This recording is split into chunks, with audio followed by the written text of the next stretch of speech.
ब्रह्ममुरारिसुरार्चितलिङ्गं निर्मलभाषितशोभितलिङ्गम्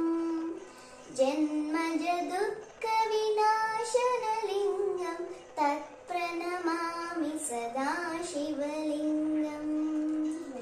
देवमुनिप्रवरार्चितलिङ्गं कामदहनकरुणाकरलिङ्गं रावणदर्पविनाशनलिङ्गं तत्प्रणमामि सदा शिवलिङ्गम्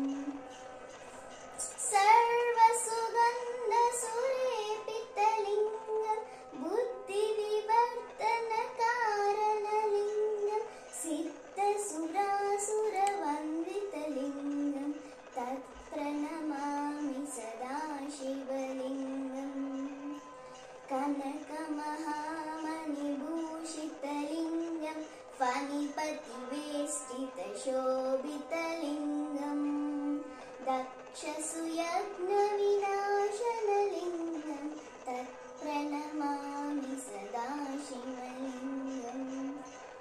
कुङ्कुमचन्दनलेपितलिङ्गं पङ्कजहारसुशोभितलिङ्गम्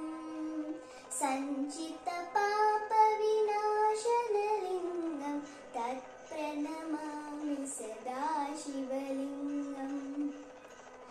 देवगणार्चितसेवितलिङ्गं भावैर्भक्तिभिरेव च लिङ्गं दिनकरकोटिप्रभाकरलिङ्गं तत्प्रणमामि सदा शिवलिङ्गम् अष्टदलो